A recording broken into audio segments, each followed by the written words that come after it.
আমরা হচ্ছে কি সাধারণ শিক্ষার্থী, আমাদের একটা মাথায় জ্ঞান থাকা উচিত তাদের, যে আমাদের মাথায় বেশি চাপ করতেছে, তারা এটা বোঝে না। তারা বলতেছে যে আমরা মানে সব 26% সবাই এক কোশ্চেনে প্রশ্ন এক্সাম দেবো, সব বোর্ড একরকমের হবে, কিন্তু তারা একরকমের দিতেছে না। বন্যা বাদলের দিনও শিক্ষামন্ত্রী সব বোর্ডের একরকমের করলেও সেটা করে নাই, তারা একরকমের পরীক্ষা দেয় নাই। তারা এই মানে ওই অন্যান্য বোর্ডের স্থগিত করছে এক্সাম, কিন্তু এই অনেক বোর্ডের স্থগিত করে না, কারণ তারা বলছিল যে এই বোর্ডে স্থগিত করবে, সেটা করে না। ভাই আমার আন্দোলনের হচ্ছে 6টা দাবি নিয়ে এসেছে।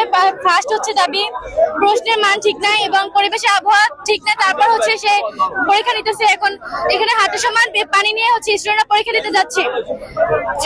স্টুডেন্টরা অসুস্থ, এখানে ব্যাক বোর্ডের কথা ছিল হচ্ছে একবারে প্রশ্ন স্থগিত করা হলে সকল বোর্ডের পরীক্ষা স্থগিত করা হবে, কিন্তু তার কথা সে রাখতেছে না।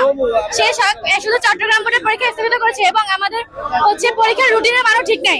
আমাদের ইকোনমিক্স আগে 12 দিন বন্ধ রেখেছে, অথচ ইকোনমিক্স সেকেন্ড পেপার আগে একদিন মাত্র বন্ধ, সকল এক্সামের আগে একদিন করে বন্ধ দিয়ে সে এখন এই যে আইসিটির পর হচ্ছে আমাদের 12 দিন বন্ধ রেখেছে। এটা কোনো স্বাভাবিক মানুষের হতে পারে না। তারপর আমাদের হচ্ছে ফিজিক্স এবং হিসাব বিজ্ঞান গতকাল পরীক্ষা গেছে, যার হচ্ছে 2টা প্রশ্ন ভুল ছিল এবং 3টা প্রশ্ন কুয়েটের প্রশ্ন আসছে।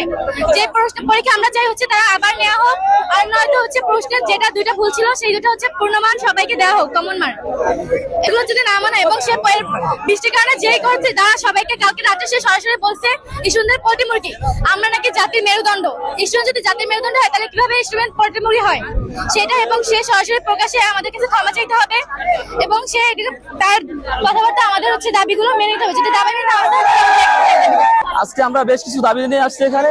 তো এর মধ্যে প্রধান দাবি হচ্ছে গিয়ে পরীক্ষা স্থগিত করা, কারণ বিভিন্ন শহরে পানি বন্যার যে বিভিন্ন বিষয় হচ্ছে, যেমন ঢাকাতে গতকালকে দেখছেন যে মিরপুরে যে অবস্থা রয়েছে, পরীক্ষার দিনে নৌকা নিয়ে পরীক্ষার হলে গেছে পরীক্ষা দিতে, এটা কি শিক্ষামন্ত্রী দেখে না? তো আমরা এই আমাদের দক্ষিণ দাবি এখানে আসছি যাতে উনি এই বন্যা পরিস্থিতিতে যে যে অঞ্চলে আজকে পানিবন্দী রয়েছে ওইসব অঞ্চলে পরীক্ষা বন্ধ করে দেবে, স্থগিত করে রাখবে, এবং যদি সম্ভব হয় সব বোর্ডে যেহেতু অভিন্ন প্রশ্নপত্র দিয়ে পরীক্ষা নিতেছে সব জায়গায় পরীক্ষা বন্ধ রাখবে, স্থগিত করে রাখবে। আর যদি না পারে উনি ওই সব কেন্দ্রগুলোতে পরীক্ষা বন্ধ রাখবে এবং শিক্ষার্থীরা দাবিগুলো করছে দাবিগুলো মানবে। কিন্তু এই জায়গায় দেখতেছি আমাদের দাবিগুলো মূল্যায়ন করতেছে না, রাস্তা অবরোধ করছে, এখন আমাদের থেকে রাস্তা থেকে সরিয়ে দেওয়ার প্ল্যান করছে। 10 মিনিটের মধ্যে আমরা সরে যেতে হবে, না আমাদের হুমকি দেওয়া হচ্ছে বিজেপি আসবে, আর্মি আসবে, র্যাব আসবে। আমরা এরকম হুমকি 2024 সালে বহুত পাইছি এবং আমাদের উপর থেকে এখন ফোন আসছে যে আমরা যেন তাড়াতাড়ি এইসব মুভমেন্ট শেষ করে ফেলি। কলেজ থেকে ফোন আসছে যে আমাদের এই মুভমেন্ট কন্টিনিউ করা যাবে না, কিন্তু আমরা কোনো ফিডব্যাক পাইতেছি না। পুলিশ কর্তৃপক্ষ বলছে যে ডিসির সাথে কথা বলতে, আমরা যে ডিসি কে পাবো না, এখানে ওখানে আমাদের ঘুরাতে হবে, মানে আমাদের এখানে ছত্রভঙ্গ করার পরে তারা তাদের উদ্দেশ্যটা হাসিল করবে, কিন্তু তারা এটা পারবে না। আমাদের যে কোশ্চেন গুলো করা হয়েছে এটা কোনো শিক্ষক সাধারণ জ্ঞানে করতে পারে না। এটার একে তো প্রশ্ন ভুল, এটা প্রশ্নের যে মান এটা কোনো শিক্ষক অন্তত সাধারণ জ্ঞানে সেই শিক্ষার্থীদের জন্য চিন্তা করে এই কোশ্চেন তারা করে না।